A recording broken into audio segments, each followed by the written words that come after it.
Oi, gente, meu nome é Maria Eduarda e hoje eu vou falar um pouco sobre o filo extramenopila. Aqui estão alguns tópicos que eu vou seguir, sendo eles características, reprodução, nutrição, sustentação e locomoção, formação, etc. Começando pelas características, o extramenopila é um grupo extremamente diversificado, encontrado em quase todos os habitats da Terra. A maioria é heterotrófica, mas outros são fotossintéticos, saprofíticos ou parasitários. Eles têm um único núcleo vesicular e a reprodução é assexuada por fissão binária.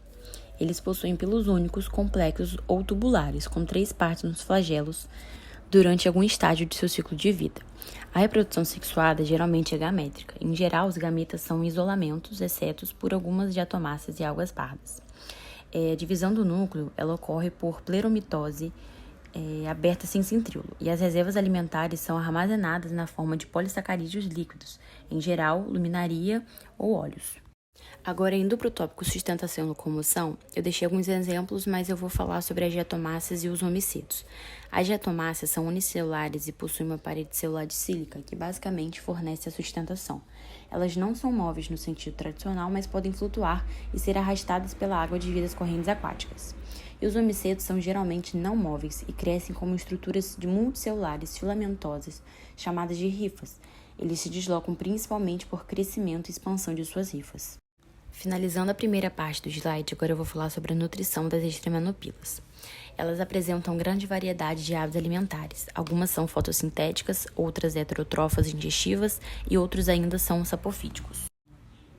As formas fotossintéticas possuem clorofilas, tilacoides em pilhas de 3 e 4 membranas ao redor do cloroplasto, e muitas extramenopilas heterotróficas usam um flagelo voltado para a parte da frente, com pelos tripartites para capturar partículas alimentares, que são englobadas por pseudópodes pequenos ou por um cistótoma em forma de anzol situado perto da base do flagelo.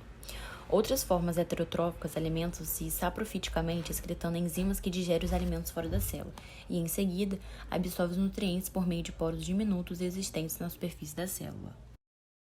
A formação do filo extremanopila ocorre através da evolução e diversificação de organismos celulares e multicelulares que compartilham características morfológicas e genéticas específicas. Os extremanopilas são um grupo de protistas e algas que possuem flagelos com 2 tipos de pelos, um fino e um mais longo e robusto. Acredita-se que esse grupo tenha surgido por meio de processos evolutivos ao longo de milhões de anos atrás, e eles incluem uma variedade de organismos, como diatomáceas, algas pardas, homicetos e outros.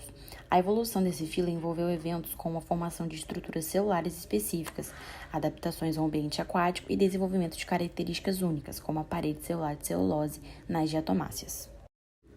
A reprodução do filo extremanopila pode ocorrer de diferentes maneiras, dependendo de um grupo específico, e eu vou listar algumas formas de reprodução do extremanopila.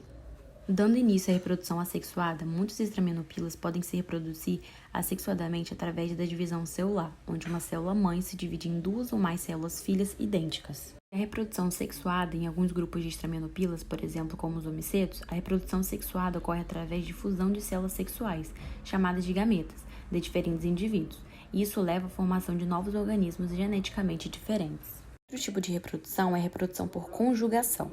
Em alguns casos, como em algumas algas pardas, a reprodução pode envolver a conjugação, onde 2 indivíduos se unem temporariamente e trocam material genético antes de se separarem e produzirem novas células.